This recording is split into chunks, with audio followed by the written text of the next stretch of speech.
Good morning. Welcome to Workforce Skills with John Morse. Another day in Phoenix. It is not a sunny day. It is miserable. It's raining out there. Yesterday being Sunday, there was hail coming down at the house. It was storming and it's still storming. So what's that doing to us out here today? It's affecting our work. It's affecting what we're doing. We're changing our jobs up. We have to adapt. And one thing I want to talk about with adapting is we're really struggling right now with some of our superintendents, our crew leads, making sure that they are prepared for the next day, getting their paint orders in time, setting themselves up for success. It's going to be time for another life skills lesson with some of my superintendents, my upper management, compared to what we normally do with the whole company.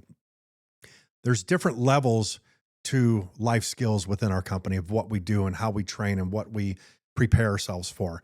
And when it comes to upper management, there's a different level. It's a different expectation on them than just a painter out in the field. The expectation on superintendents, project managers, estimators, we're talking salaried employees. My expectations are at a much higher level on these guys than anybody else. They have to perform at the peak performance at the top of their skill level, and there can be no exceptions. They are the ones that keep everything put together. They're the ones making sure the guys are doing what they're supposed to on the job sites. They're making sure everything's lined up, making sure everybody is painting the right walls, the right colors. We deal with this on a day-to-day basis. And we have a rule: by noon today, their paint orders better be in for the next day, period. We get all the paint ordered. It's brought back to the shop. It's here. It's ready. It's waiting. The downside to that is if they don't, and we call it in the next morning, it gets called in at 6 o'clock. Well, right now, some of our jobs are starting at 5:30. So they're starting before the paint stores open. So we have to prepare. We have to set ourselves up for success, even to the point where I'm setting reminders through our CRM program to send them a message today at one guy gets at 11:15, another one 11:15, 11:30. I have them spaced 15 minutes. So they get their messages. Hey, call in your paint order. Hey, call in your project manager. Let him know the progress for the day, any issues, any problems, what you're going through. We have to be ready for anything and everything that hits us. Today being Monday, I don't think anybody was preparing for rain, and here it is. It's hitting us. It's hitting hard. So shutting down some of these jobs, what happens to the other guys? We can either bounce them to a different job that they can be on an interior, as long as it's productive, as long as the money's there for it. If not, unfortunately, they're just going to get the day off. But at the same time, we need to know what they have done by the time they leave, what we need for the next day. We have to prepare for this. Now we're coming up with a second game plan for tomorrow. Not just the fact that we're prepared for what they need to do starting off and picking back up, but what if it's raining again? What if they're not working tomorrow? Where can we put them? Where can we be the most productive on a couple other jobs? That's what we're going to focus on today, moving into tomorrow. We have to plan ahead. You know, the problem is I constantly tell my guys, you got to think 10 steps ahead. Constantly look 10 steps in front of you. If I'm painting this room that I'm sitting in, what's the next room I'm going to? What are the steps I'm going to take to paint this room? What are the steps I'm going to make as I continue throughout the day? I want to know what I'm going to do from the time I start to the time I finish. Have a game plan. Here's what we're doing. Here's what's happening.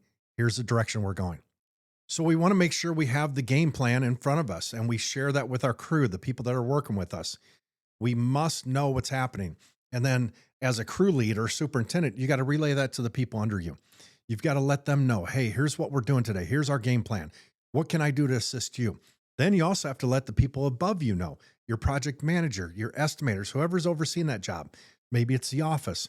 Somebody called out sick today. So they called you and didn't call the office. You got to remind them, call the office. But you also have to call the office. Call your immediate superintendent or project manager and let them know what's going on. You have to prepare for everything and you have to communicate everything.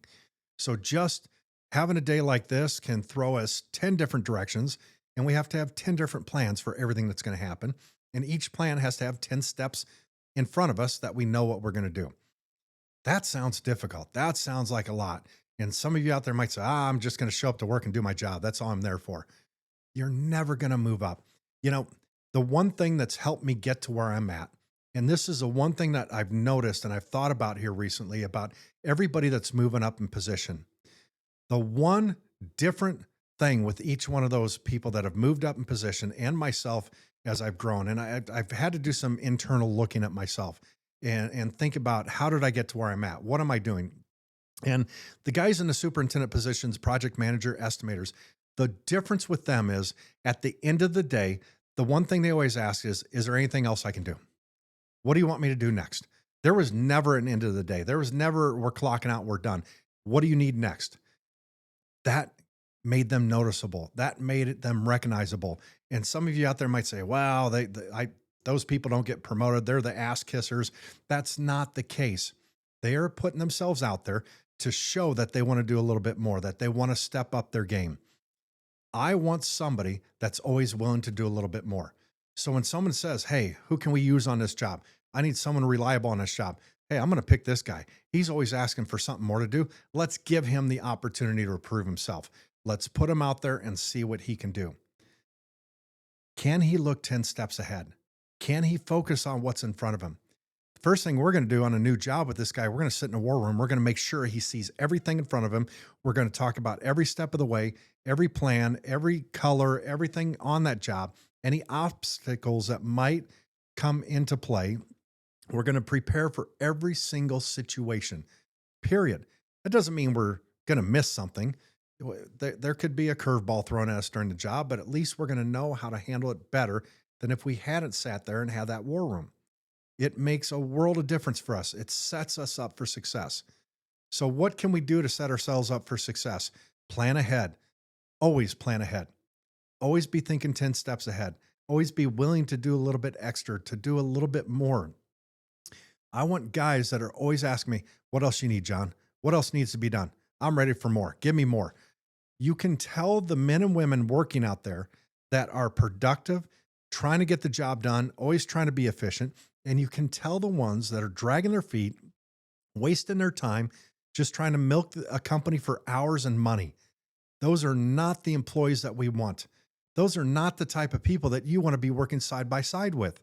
You're working side by side with someone like this that doesn't care, that just, they're lackadaisy. They're just milking the company for a paycheck.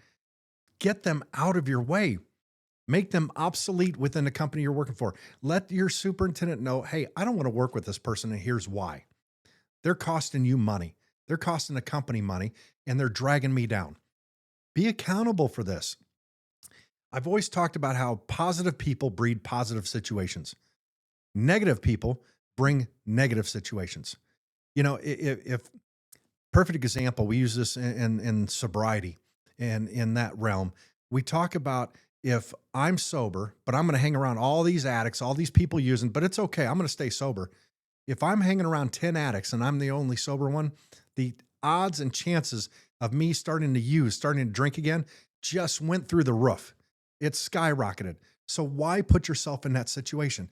You're going to pull yourself back from that because you value your life, your sobriety, what you're doing. Why can't it be the same thing for at the job? Make it the same situation, the same scenario at work. I want to be around productive people. I don't want to be around guys dragging me down. I don't want to work around people that are not being productive. I want to be around people that are productive, people that are working, trying to do something better for themselves. If you are not that person, don't be around those people. If you're productive, if you want to do a better job, you want to get better at your skill of whatever it is, whether it's framing, whether it's carpentry, it's painting, it's plumbing. Maybe you're a greeter at Walmart. Be the best damn greeter you can be and be productive. Let's start to be better members of society, better employees, better workers, better everything around. Quit taking the easy road. I think it's human nature. We just, it's in us to take the easy way out. And we can't. We have to force ourselves to take the difficult road. But I'm telling you, the difficult road has the most rewards at the end. I promise you. And it's like playing the lottery. You know, the odds of winning lottery are slim to none. It's not going to happen. And someone says, "Well, can't win if you don't play." No, but I'm going to keep working and keep my money. So I'm not losing money. The odds of you losing every single time you buy a lottery ticket are a lot greater than winning. So just focus on what you're good at. Focus on improving on something. Do something productive that's going to make you money, to make you productive and better your life. That's what we're looking for. Can you be that person? Can you be the person that's going to lead your company forward? Are you going to be the person that leads your crew forward? You're going to bring value to what you're doing. I want men and women working for me that bring value, that brings something different. I'm not hiring skill. I'm hiring attitudes. I'm hiring motivated people. I want someone motivated that has an attitude that just reeks of excitement, of energy, that wants to get out there and do something and work. That's who I'm working for. That's who I'm looking for because I can train anybody to paint.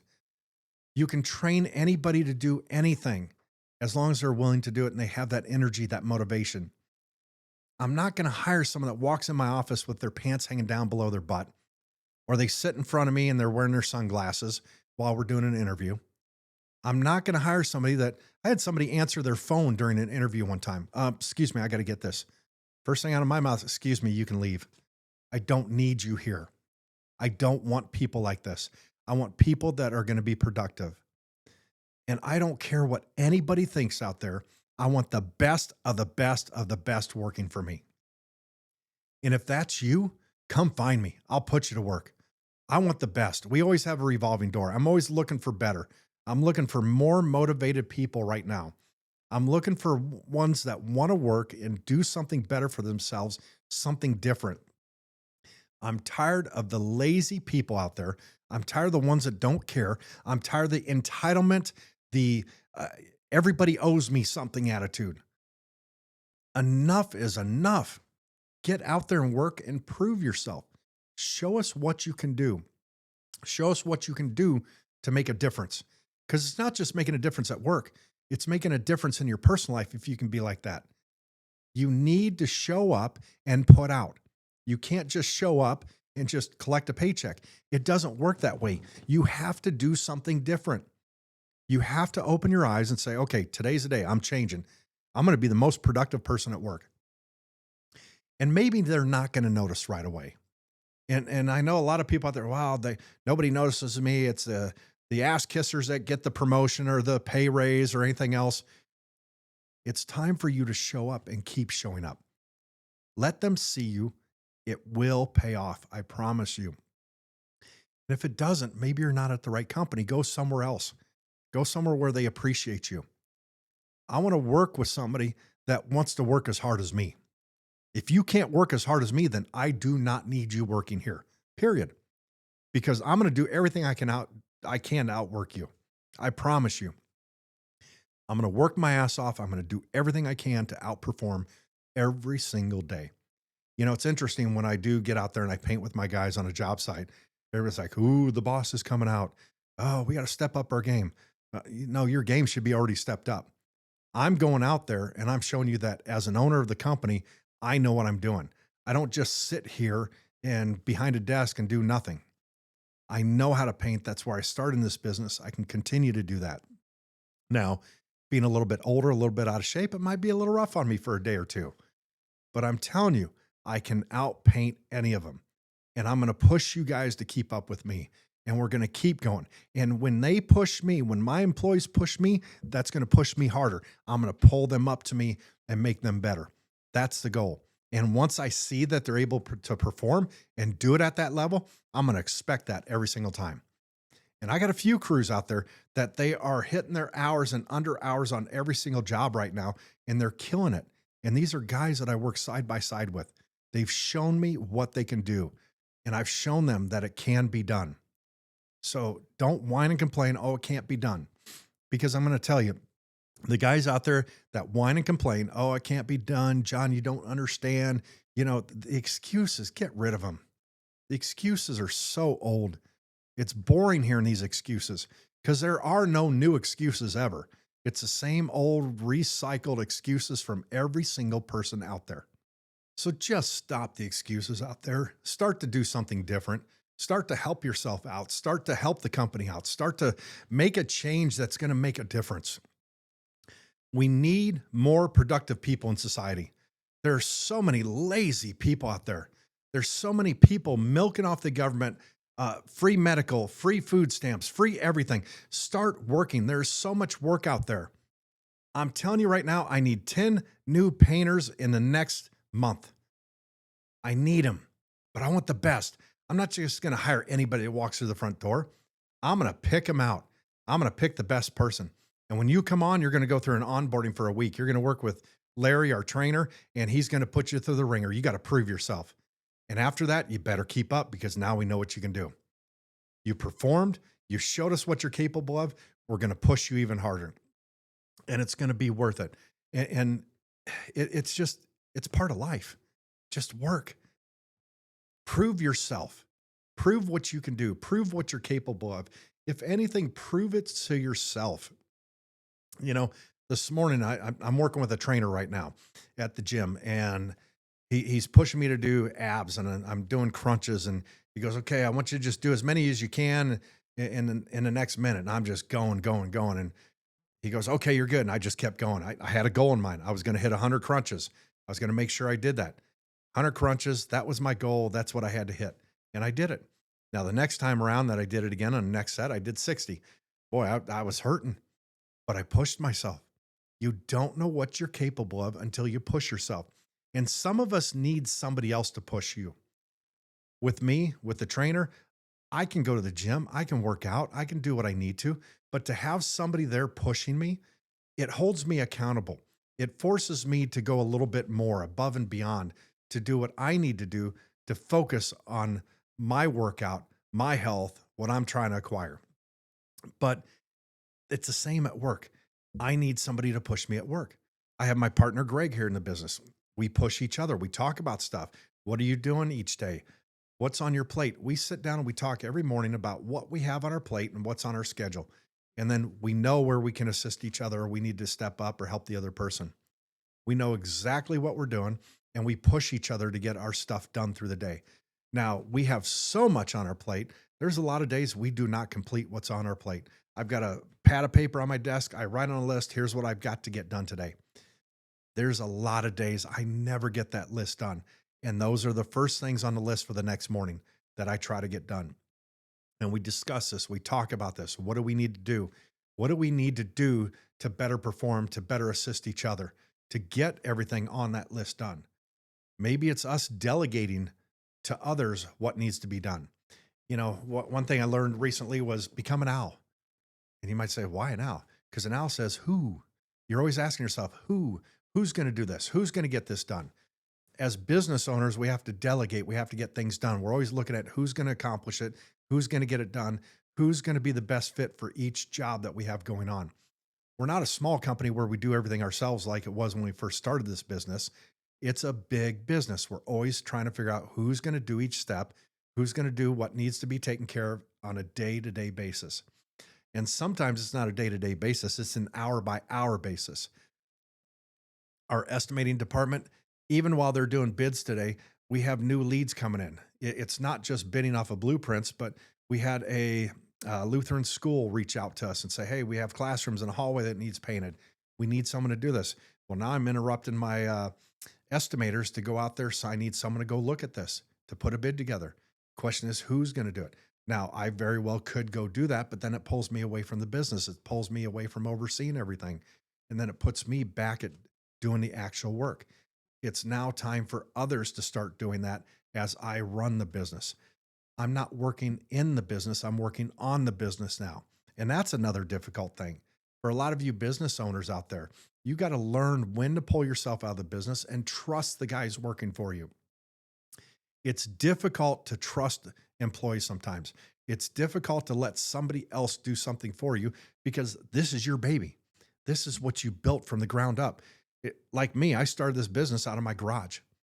It has grown into something so massive, so big. I mean, geez, we're a painting company. We're a commercial company. And I have a podcast studio here in my office that I'm recording so you can hear these stories. This is under our own roof. We've continued to grow and grow and grow into something bigger. So I need the right people out there. I have to trust the right people to do things for us. I've got to trust my estimators to bid these jobs and know that they're being bid the right way. If not, there are mistakes that happen. Well, they have to be held accountable. We talk about it. We will make up the jobs. Somehow we make things work if there is a mistake, but they're far and few between, and we learn from every mistake. We've embraced these failures. We've embraced them so much that we live for a failure so we can learn to get better. That's what we do. But it's not the end of the world. It's okay to make these mistakes and learn from these mistakes. But we're constantly looking those 10 steps ahead so we don't have all these mistakes. We don't have all these problems. I want everything to run so smooth all the time, but it doesn't work that way. God, I wish it would. I wish life was simple. Wish life was easy, but it's not. I wish work was easy and simple. And there's a lot of you out there that you take the easy road. You're just collecting a paycheck. You show up and you paying at a certain pace. That's not what we're looking for. I am not going to take the easy way. It's always going to be the hard road because it's the most rewarding. It's the one that's going to give me the most at the end of the day, at the end of the week, end of the month, end of the year. I want to have the best year we've ever had as a company. We've hit a couple of milestones over the last couple of years. It's time to break those. It's time to crush those numbers and do something more. And we are on path to crush it now. Something could go wrong. Something could go sideways this year. Who knows what's going to happen? But we are going to push. We are going to grind. And we're going to continue to build on top of this bigger and better. And the way we do that is hiring the best people and firing the ones that aren't the best. And yeah, it's harsh. It's a harsh world out there. If you can't step up, I don't need you with me. Nobody ever remembers second place. They always remember the winners. They always remember who took first place. And that's what I'm looking for. I'm looking for first place winners from everywhere to come work for me. That's what I want. I want the best of the best on my team. I don't want the lazy people. I want the guys that are thinking ahead, the superintendents that are thinking about tomorrow and the next day and what they need to do to get a job done. I want people that care and want to be here. I want people to be a part of something bigger. And that's what we're offering here. So it sounds kind of like I'm on a rant today and a little upset, but it's tough when you get guys coming in and girls coming and working for you and they're just lazy. They just don't care. I don't want to be around people like that because that's not me. Maybe I care too much. Maybe I work too hard. That's okay. I'm a beast. I'm going to keep pushing. I'm going to be in beast mode every single day and keep pushing. So my question for you guys out there today is, are you going to push? Are you going to try to be better? Or are you just going to sit back and be lazy? Make a change. Do something different. Once again, guys, thanks for joining me. Stay hungry.